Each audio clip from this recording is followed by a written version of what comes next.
The museum really is a great forum for kids to, and I think really the best way that I've seen this is that the kids are teaching others, and that the kids have become teachers in this museum.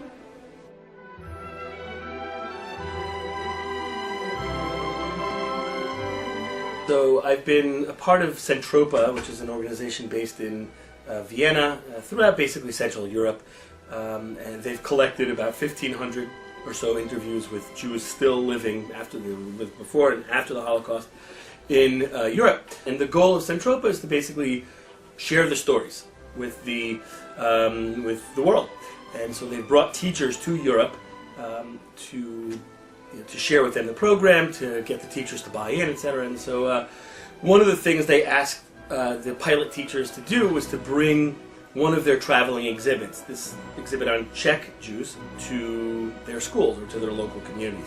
And it occurred to me, I said, these panels, if you look at the Centropa panels are great individual stories. They're really rich, personal tales with nice pictures, but they really don't give you much context. And you wouldn't learn much about Czechoslovakia per se, looking at these panels. And what I realized is that if all we brought were these panels, and slapped them down on the floor and that's it, the way I think most people or most organizations do, it would be nice, but I'm not so sure how much people would really learn. I thought it would be a great opportunity to build a full museum around these panels, to provide the context, to tell the history that would make these individual stories, all these individual stories, come to life. My name is Ben Chartak and I'm a senior, and I was a docent for the museum. The docents were tasked at the beginning with helping the rest of the groups get a sense of where they were going. And then when the museum was up, for the 3 weeks that the museum was up, we were responsible for giving tours to both students at school and also to outsiders who came and visited the museum. My name is Rachel Jackson, and I did the design of the posters that we created for the Czech Museum. Well, I was going for a very traditional feel for the design. So, all the titles and the sort of ornamental letters are very traditional looking. But I also wanted it to be not as boring and as interesting as possible and visually engaging. I'm John Schechter, and I was a docent, which means that most of my work entailed giving tours of the museum, among other things. I also brought Mr. Hollander, Morris Hollander, to the project. He's a Holocaust survivor from Czechoslovakia, and he helped a lot with the project, giving us a good idea of what it was like growing up in Subcarpathian Rus and surviving the Holocaust. So the majority of the kids were really, really intrigued and excited. It sounded like something they'd never done before. A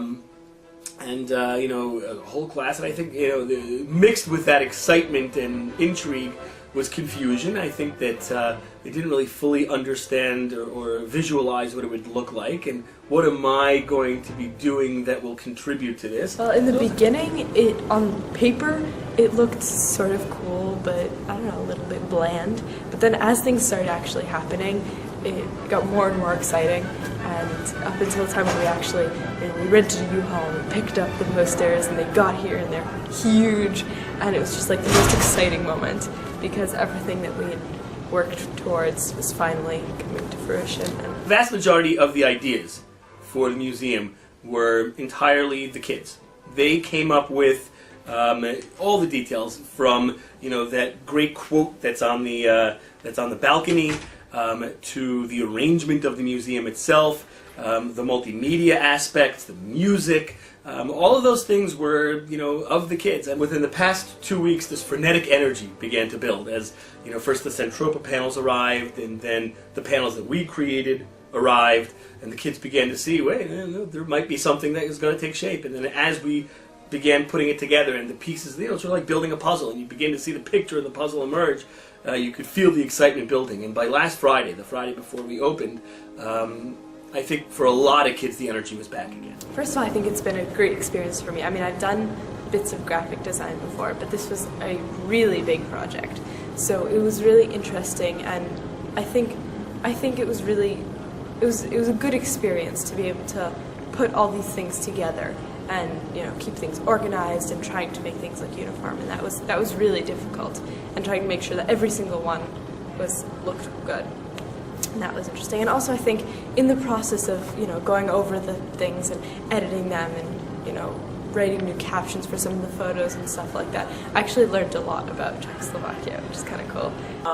The first day of school we found out we were doing the museum, and I was really, really, really excited about it.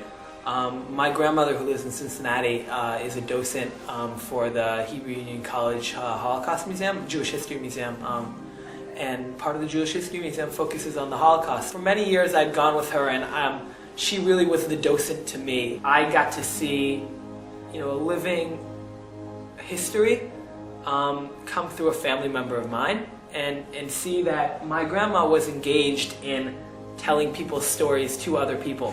There's value in keeping stories, individual stories, as a part of who we are, even if we're not directly connected. I think the greatest compliment that our kids have gotten over the course of the showing of this exhibit have been people coming in and looking at the panels they created, the kids created, and said, okay, so those are the Centropa panels, now show me the ones the kids built. Yeah. And with this giant smile, I'm able to say, no, those are the ones the kids built. I mean, the Centropa panels are nice, and people like them, but they look at the kids and they're saying, no, that's not the kids. If one cog in the wheel was out of place, the whole machine got messed up. So we learned a lot about having to work together to create something special, and we did that.